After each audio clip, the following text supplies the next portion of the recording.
Hello everyone, नमस्ते, welcome to my channel. Really hope आप सभी अच्छे होंगे। मैं हूं नेहा और आज की इस वीडियो में मैं बात करने वाली हूं age and fertility does affect the everything. क्या एज और फर्टिलिटी का इम्पैक्ट कितना होता है प्रेगनेंसी में, ये कितना अफेक्ट करती हैं, ये कितनी रीजंस होती हैं उन सब चीज़ों के कि इनफर्टिलिटी की तरफ मूव करती हैं। So in this video I am talking about what is right time to conceive. मैंने जो फेस किया है पास्ट में, ऐसे बहुत सारे लोग हैं, बहुत सारे रीजंस होते हैं। So in this video I am sharing my personal experience related to infertility. तो इसके पीछे बहुत सारे रीजंस हो सकते हैं, जैसे कि कुछ लोग सोचते हैं नहीं, it is not the right time to conceive, मुझे अभी प्रेगनेंसी नहीं चाहिए, मुझे इतनी अर्ली प्रेगनेंसी नहीं चाहिए, या अभी तो शादी हुई है, मुझे हायर स्टडीज करनी है, मुझे पहले अपने करियर पे ध्यान देना है, मुझे पहले जॉब को प्रायोरिटीज पे रखना है। सो ये बहुत सारी चीजें होती है जिनकी वजह से ये फर्टिलिटी पे डायरेक्ट इम्पेक्ट करती हैं। तो बेसिकली ये बहुत ही छोटे छोटे से ऐसे मेजर रीजंस हैं जो कि फर्टिलिटी पे डायरेक्ट इम्पैक्ट करते हैं, बहुत बड़ा रीजंस बन सकते हैं आगे चल के। और जैसा कि मैंने पर्सनली फेस किया है, तो कि आपको डरा के रखती है अंदर से और आपको ऐसा लगता है नहीं यार, अभी इतनी जल्दी प्रेगनेंसी हमें नहीं करनी चाहिए, एक बार प्रेगनेंसी हो जाएगी तो उलझ जाएंगे बच्चों में, और बच्चों को इतनी जल्दी कैसे संभाल सकते हैं हम। बहुत कई बार बहुत लॉन्ग डिस्टेंस क्रिएट कर लेते हैं इस रिलेशनशिप में। तो बेसिकली जब एक वुमन का बर्थ होता है तो आपको पता है 2 लाख एग्स का उसके साथ ही बर्थ होता है। जब एक वुमन का बर्थ होता है तब हमारे साथ 2 लाख एग्स होते हैं। सो जैसे जैसे टाइम गुजरता है, एज इंक्रीज होती जाती है, वैसे वैसे उन एग्स की क्वालिटी और क्वांटिटी में कमी आने लगती है, और ये बहुत ही मेजर इम्पैक्ट पड़ता है वुमेन्स की फर्टिलिटी पे। ये आगे चल के बहुत सारी प्रॉब्लम को इंक्रीज करते हैं। फॉर एग्जाम्पल, सबसे ज्यादा चांसेस बढ़ने लगते हैं मिस कैरेज के, प्रेगनेंसी कम होने लगती है जैसे जैसे एज इंक्रीज होती है। यूट्रस से रिलेटेड प्रॉब्लम, इनफर्टिलिटी से रिलेटेड, ट्यूब्स ब्लॉक को लेकर प्रॉब्लम, सिस्ट से रिलेटेड प्रॉब्लम है जो कि आपको फेस करनी पड़ सकती है इफ यू आर थिंकिंग कि नहीं हमें और डिले करना चाहिए।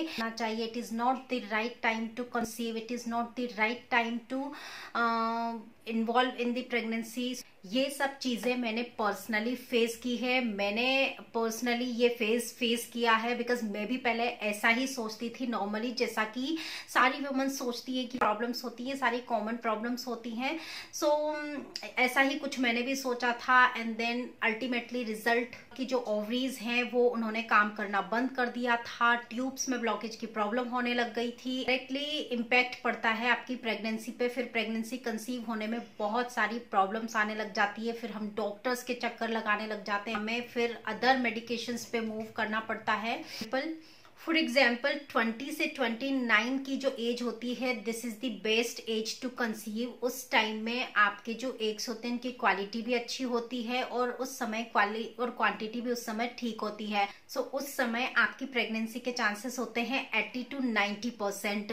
इसके बाद जैसे ही आप मूव करते हो नेक्स्ट एज में, जैसे ही 30 to 35 वाली एज में मूव करते हैं, उस समय डायरेक्टली ये जो रेट है वो डिक्रीज होकर आती है 50 to 60%, यानी कि आपके चांसेस हो जाते हैं ओनली 50% जैसे ही आपने 30 प्लस किया। एंड आफ्टर 35 ये रेट रैपिडली कम होती है एंड प्रेगनेंसी के चांसेस ओनली 5 to 8% ही रह जाते हैं। सो ये इम्पैक्ट करता है एज और फर्टिलिटी।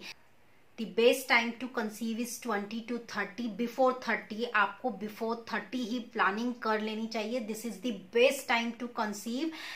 तो इसमें बहुत अच्छे चांसेस होते हैं, इसमें 80 to 90% चांसेस होते हैं प्रेगनेंसी के कंसीव, नॉर्मली कंसीव होने के। बिकॉज आज के टाइम में तो और भी ज्यादा प्रॉब्लम्स आती हैं just because of our lifestyle. बहुत सारे मेजर चेंजेस होते हैं हमारी लाइफ स्टाइल में, डेली का रूटीन ऐसा हो गया है, बहुत ही ज्यादा पॉल्यूशन वाली लाइफ हो गई है, और जो हमारा फूड है भी इतना अच्छा नहीं होता है, प्रॉपर हम फूड का इंटेक नहीं कर पाते हैं। सो ये सारे बहुत सारे इश्यूज होते हैं जिनकी वजह से बहुत सारे चेंजेस होते हैं। अच्छा, एक और मिथ होता है कि आजकल तो टेस्ट ट्यूब बेबी और इस तरह की बहुत सारी टेक्निक्स अवेलेबल है जिनसे प्रेगनेंसी की जा सकती है, तो ये मिथ बिल्कुल ही गलत है।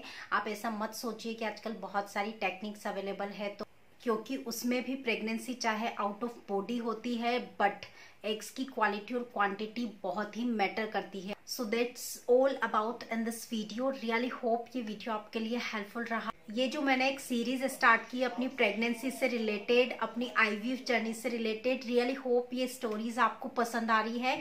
So please do not forget to like, share, comment and subscribe to my channel. मिलती हूँ नेक्स्ट वीडियो में। Till then bye, take care.